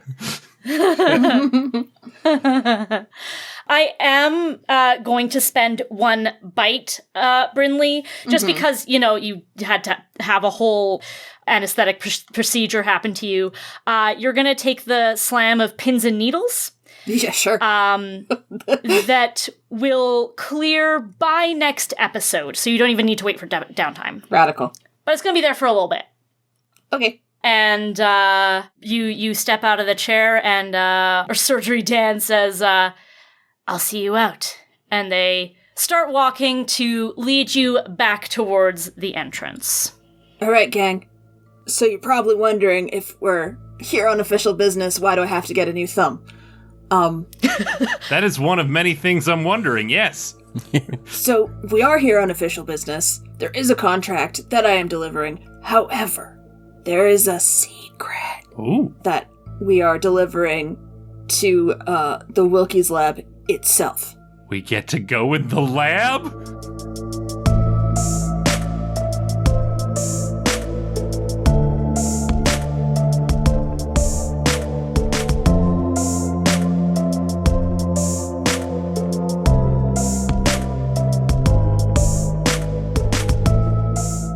Back in time, Hattie opens the door, and you immediately get the smell of that strange, bitter candy that she just gave you, but much more potent, because you find yourself in a storefront for this particular type of candy. It's very, very small. Basically just a counter and some shelves with the product on it. It's a little bit cool in temperature here, and you kind of get the sense that, you know, marketing maybe isn't Lansden's strong suit here, because all of the product is wrapped in the same plain paper packaging that Hattie had. You thought it was a discretion thing, but it seems to be more of a this is what we have kind of thing. Marketing is more Kindred's strong suit anyway. From there is an Operablin who's manning the front desk, but Hattie just kind of nods to them and they nod back, and the two of you make your way behind the counter and into a back room. Here, it's much colder, and you're sort of walking down a narrow hallway, and on either side you see rolling trays, and you see that this candy is in molds and is solidifying. You carry on and go through another door at the end of this hallway, and you find yourself in a room that is quite a bit louder and quite a bit hotter. There are two vats on either side of you that are churning and humming. You imagine something is being stirred in their contents. Hattie leads you a little bit further into the room. You see tables with like heat lamps over top, and you see what looks like some kind of nut or bean. And these are all in the hundreds that's roasting under these lights. It smells the same sort of sweetness that you smelled in the storefront, but much more acidic, and it has almost like an alcoholic smell to it. And beyond that, you feel the hairs on the back of your neck stand on end, and the hairs on your arms stand on end, and your Slugblaster sense is tingling. And Hattie says, "You feel it?" Yeah. What do you feel? Electric. There is a thin zone here. We can't get through it from this side. It's one way. As far as we can tell, it doesn't link to any neighboring dimension that we currently know of. We think that there might be a pocket dimension on the other side of this thin zone. And whatever that pocket dimension is, based on the characteristics of this room, it's probably hot, and it's definitely sweet. You get what I'm saying? It's a candy factory? We think there's a candy factory. And we think the entrance is in Webb Tower on floor 647. Your friend, the robot one, he can detect thin zones, right? Yeah, that's right. Then he's your key to finding that entrance. It's hard to say what's going to be on the other side. you might want to wear Haswear, just to be safe. And please, send our regards to Mr. Wilkie when you get there.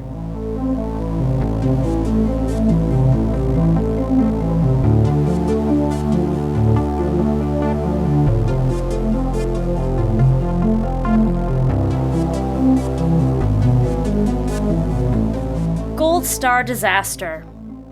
You make your way out of the black market, now fully on the same page as to the nature of your mission. Brinley has given you all the details of her conversation with Hattie and what you're really here to do. You make your way up Web Tower through the elevator network. Of course, with Web Tower, the way that their elevator network functions is that they have elevators everywhere, the trips are short, and you transfer often. They are also very obscure in their tech. Helix, of course, would be intimately familiar with how this works, and Trev and Wolt would have a passing familiarity. But the good news is, the location pin that you have, Brinley, always seems to guide you to the correct hallway, to the correct lift, through the correct doors. And with your card, you have access. You can always go through without incident. So, at this point, the 5 of you make it to floor 619. And you're making your way closer to Hard Web, which is the colloquial term for the vertex of the tower that is furthest away from Kindred and Lansdon. And it also tends to be where they tend to keep their most coveted secrets. So it is perhaps not much of a surprise that as you are making a delivery for Wilkie's, you are heading to this more reclusive vertex of the tower. You find yourselves in an area that is rather unusual for Web. It's an open-air space, and you're on an open-air pedway. In Lansdon and Kindred, these sort of areas are quite plentiful, but not so much in Web, because Web is very much the type of place where you can only get where you are allowed to go and where you're meant to go. But you do have this open air that leads straight up, and you have now reached your divergence point. If you keep going towards the place of your initial delivery, you are getting further away from where you actually need to go, which is floor 647, where the entrance to Wilkie's lab is presumed to be. So this open-air pedway, the moment you start making your way up, people are probably going to catch on that you're going to be heading where you're not supposed to go. But this is now your shot to make your way to floor 647, to Wilkie's lab, and to use Brinley's ill-gotten biometric authentication to get there. What do you do? Is there an actual contract to deliver, or was that entirely lies? You do have a bunch of papers in an envelope. It all looks very official, like it is a contract, but Hattie also said, this is not the delivery that you are making. So we don't have to like do both. Cool. You did need like an official cover to actually get all 3 towers to agree to authorize your presence in Web. Mm-hmm. So they made the fake out delivery look as above board and official as possible. So, I guess it's just a straight shot up from here? Looks like Maeve starts cracking every set of knuckles she has, which takes a while. Yes, well, I mean, it is... Look, I'm sure all of our imaginations are reeling with different ways to use our hoverboard to ascend these pedways, crossing each other's pathway at perpendicular angles until we reach the floor we need to. But I do need to remind you that we are being observed. And the very act of observing something changes its outcome. So let's just proceed with caution, maybe plan a route instead of just scrambling up there willy-nilly. I normally just kind of feel it out when I do deliveries, and that's worked for me. But y'all have to figure out your own thing. You definitely are the expert in traversing open air infrastructure vertically. I'm just saying, subtlety is not one of my strong suits. Well, Bryn, if you want to take point on the up part, I mean, what with the gravity gauntlet and all, then maybe I could lend Helix a hand in keeping our activities off of people's radars. And she kind of fiddles with the controls on her jacket to just like do a little pulse of light from her jacket, as though to suggest like, hey, I can do cool illusion shit with my jacket. That might be helpful. I think with Wolt and Carcinokin, one of the more recent mods that he got with that is the mobility booster, so he can probably help out with Brinley and getting the team moving in that sort of way. Yeah, Helix would like to use Technobabble. I unlocked it last session. I get to use it. Whoever, I would like to add my D6 to a roll by explaining something technical with jargon.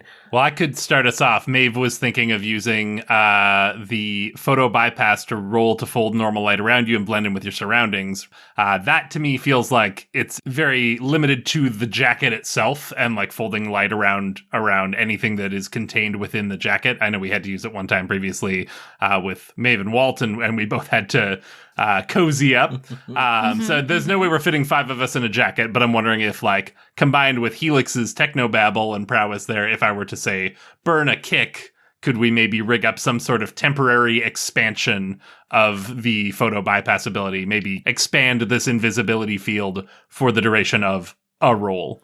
I like that a lot. Yeah, absolutely. It seems that we need to keep our presence unknown to the folks here in the tower. Perhaps we should actually fulfill what we are actually supposed to deliver, and indicating the package that's our cover story. I could deliver the package, and then I could catch up with you later. After all, I do have rockets in my knees, and I could probably launch myself up fairly easily. If I take the package, I could engage some of my loudspeakers. People have noted that the robot is very loud and annoying. Makes sense to me. Are you sure you're going to be able to regroup with us, Trev? That's a long way to go on your own. It will be concerning. However, I do trust in my abilities to catch up. And if the group of you get into trouble and you need my help immediately, you can just send me a code word to alert me. Perhaps Booyaka! Booyaka! How about Gold Star? That would also be appropriate, I think. So, just to make sure I have all of the offers on the table, we have a distraction play by Trev 4. Helix and Maeve are working together to try and keep y'all hidden as you make your way up to floor 647. And Brinley and Wolt are going to work on getting y'all up there fast. Mm-hmm. Yep. Perfect.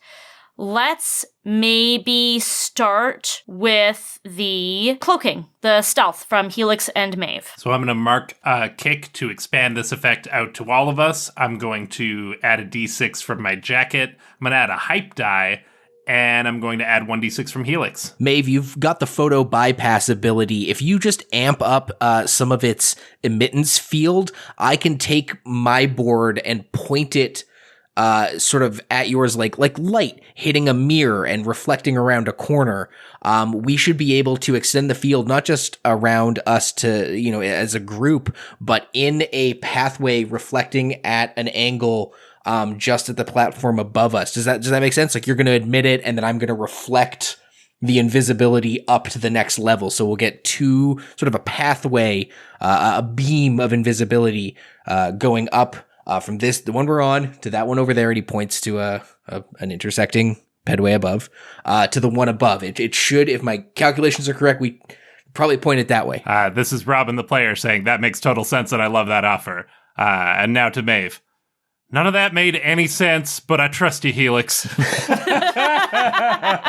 yeah, he'll jump up and sort of like hang from a pedway above, and he's like trying to point his angle is his board and the hard light on his board so that it shoots up. And I'm gonna roll 46 with a kick. We got a 1, a 3, and a 5. Ooh. Okay. As you set up this cloaking, Brinley and Wolt, I'm gonna say that you get this first leg up, no problem. You manage to vault up to the first balcony. Perfectly fine. You are camouflaged, and you're picking up momentum to start your route. But Maeve, you notice Operablins dressed like the same security guards that you and Brinley encountered in the Skyway rush onto the pedway that you were just on. And they're looking around, and one of them says, "Where did they go? They were just here."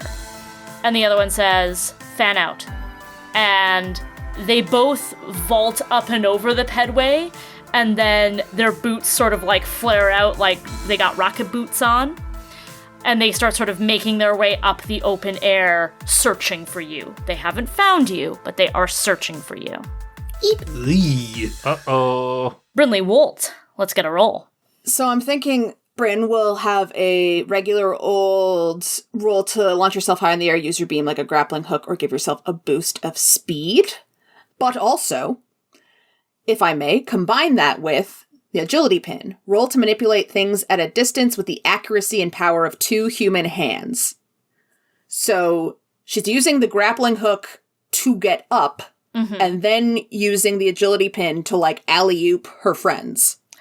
Oh, that's dope. Maybe, like, as Brinley takes the lead, Carcinocan is helping you using, like, bubble burst or something to shoot other teammates upward, and Bryn is kind of, like, catching them, maybe? Yeah. I gotta do a trick. I gotta do a trick. You gotta. It gives me 1d6. Don't you know? And since it's a group roll, does that mean we all get style if we pull it off? And we all get worse complications if it fails? You all are gonna get worse complications if it fails, absolutely. Cool. And I get to refill 1 attitude. Woo! Oh no. Uh-oh. Highest was a 2. The highest was a 2. Oh, no. Okay. What was your trick? I think it was just like a little wall run. Just a little wall run. Okay. I think, Brinley, you are running up this, maybe it's an elevator column or something, and you're sort of making your way through an opening between 2 pedways so that you can, like, vault up and over, and then you crash hard into... Actually... What? I'm so sorry.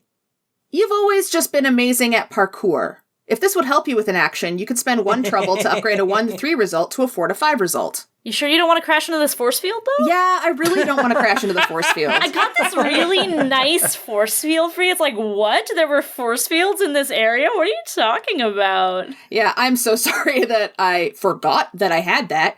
Anyway, I'm going to spend 1 trouble to upgrade this failure into a mixed success. Fabulous. Okay, so... you are running, and you actually see the air sort of like shimmer like a weird mirage thing, and you're like, oh, dip, there's a force field there, I can't do that. So everyone else sees you like skid to a stop, free fall, and then use your gravity beam to like swoop you up on the other side. Hell yeah. So you are, you're good. You're not gonna crash into this force field.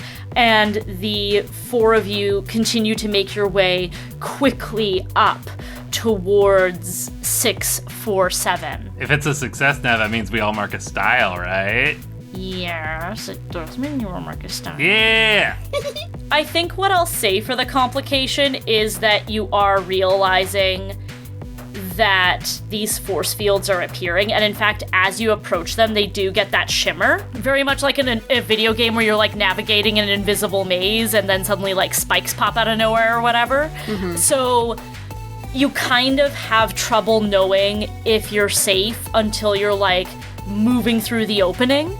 And sometimes you do have to like stop last minute because you see the shimmer, and you have to like abruptly and not very smoothly redirect. And the other thing that I will add to this is, because you're encountering these force fields and are needing to abruptly change your route, security hasn't seen you, but they're seeing these shimmers.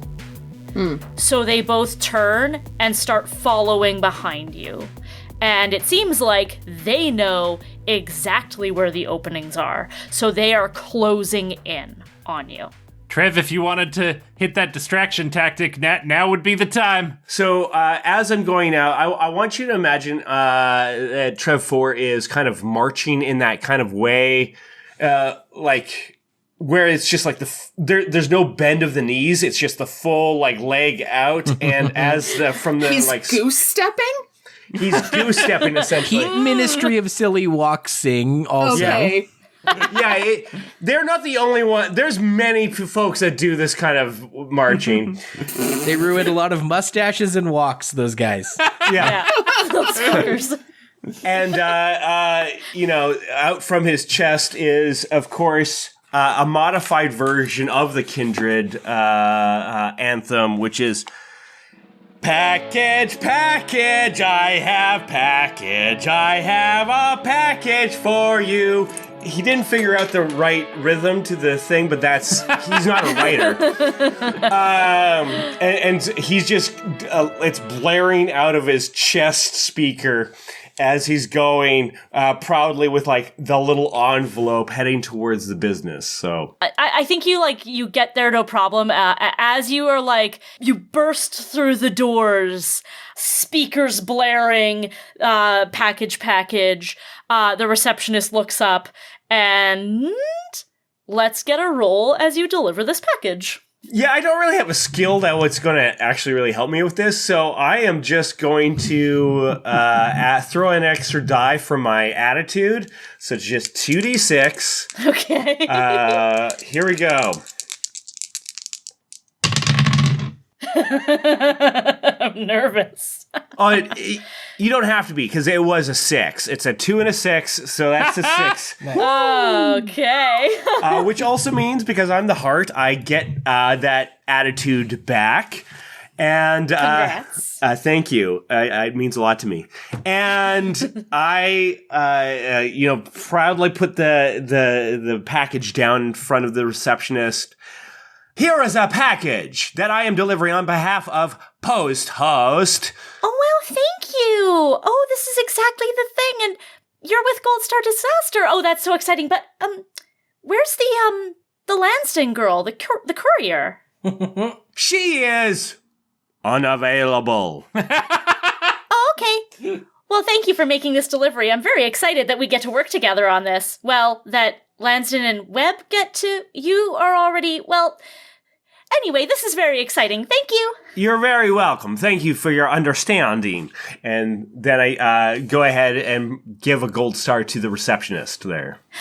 Wow. Point of order. Trev rolled a complete success, and while, the thing he was doing was delivering the package, the intent of the offer was to create a distraction. So by succeeding, does that mean that he pulls some of this heat off of us? Yes. Yeah. I was thinking the success would come from the fact that I'm just so loud that it's just drawing everybody's attention. Yeah. Do you pick up your package song on your way out? I pick up my package song. And as I'm going out, I am just like, this has been such a wonderful experience. You are one of the greatest customers. And I start shooting out a stream of Gold Star stickers, just willy-nilly, and heading back out. They should not have allowed me to have the stickers for free. And I'm starting to head out, and I'm just spitting them out of my thumb as I'm heading towards a point to try to catch up to the others. Okay. So maybe there's kids gathering as the stickers are coming out. Et cetera, et cetera. Yeah. Okay, I love that.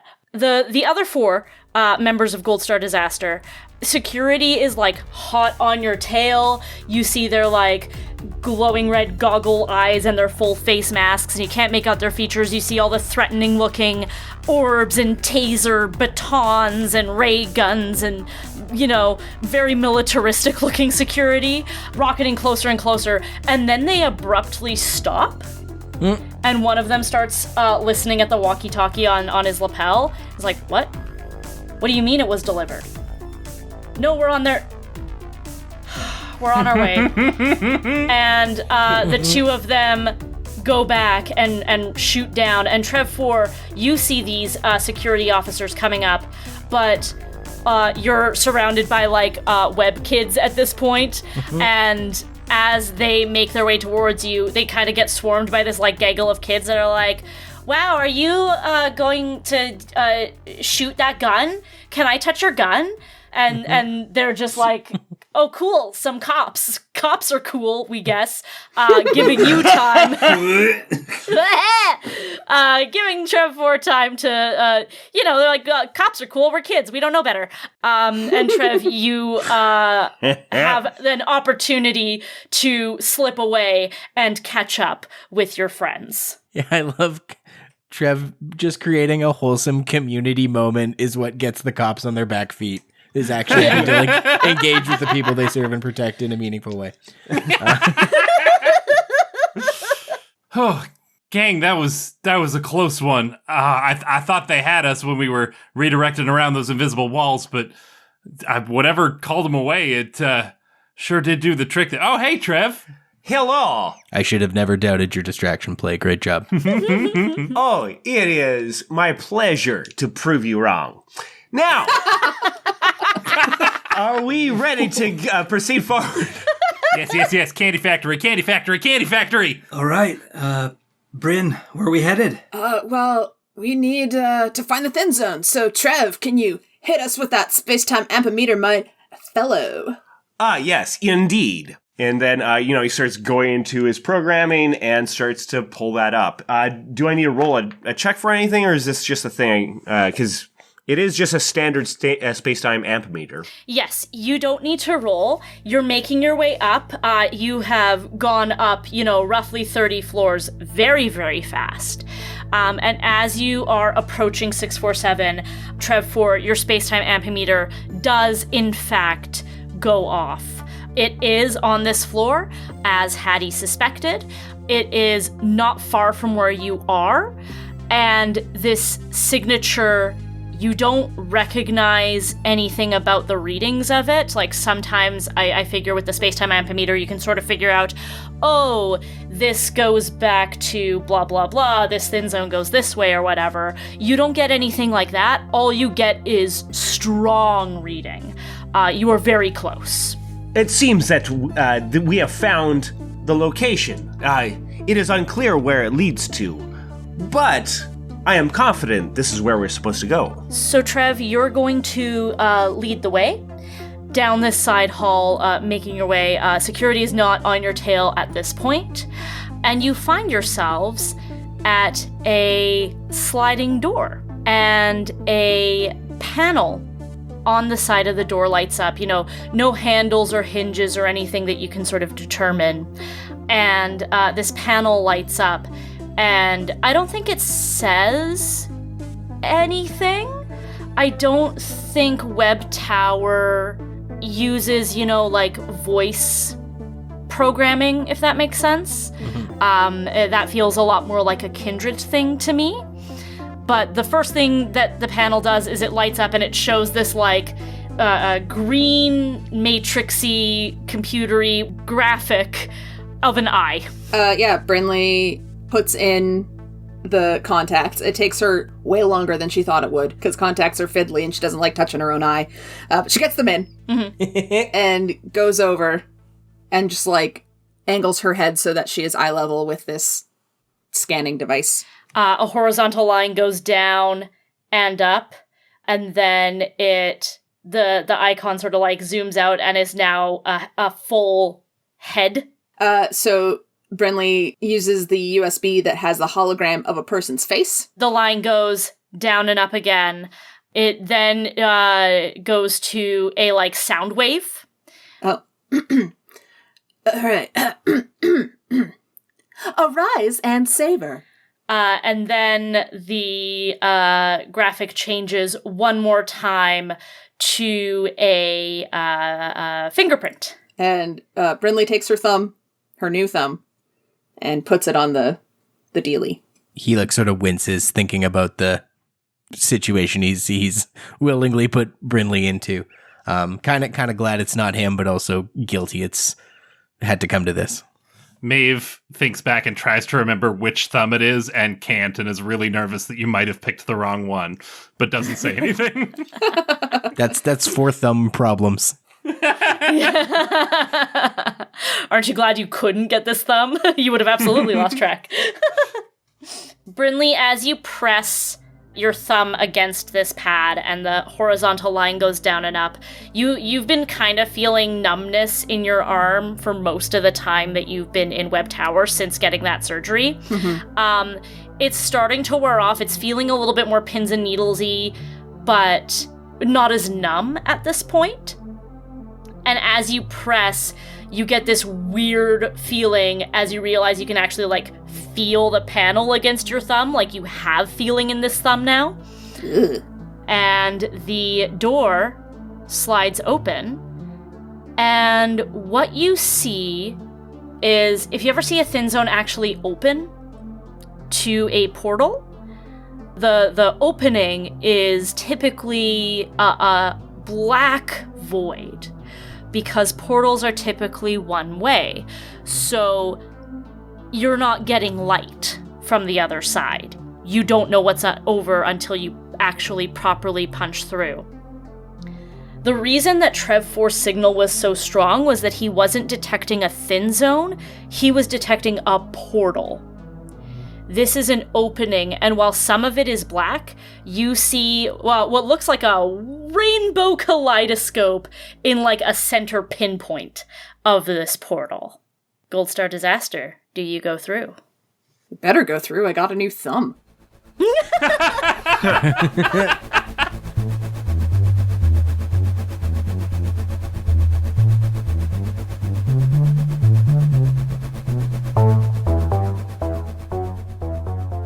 The 5 of you make your way through the thin zone, and usually you have this moment of, like, there's sort of that, like, rush of nothing as you're, like, inhabiting this weird space between spaces.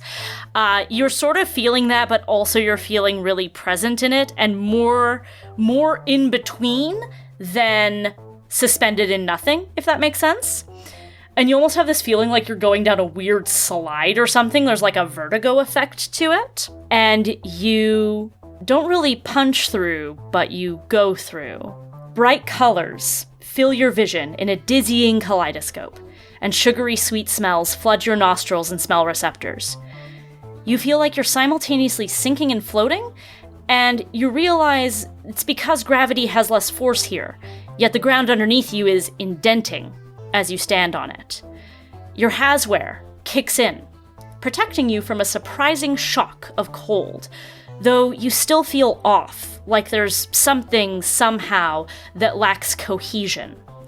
The colors settle into shapes you can actually discern. Rainbow bright rivers, trees made of stretchy sap, a pink sky with paisley-patterned clouds, and crystalline cliffsides reflecting and refracting prisms through their semi-transparent faces. You see something up ahead that does not appear to be part of the natural structure. An enormous, smooth, turquoise dome. Welcome to the Candy Kingdom, sweetlings. Welcome to Wilkie's Lab.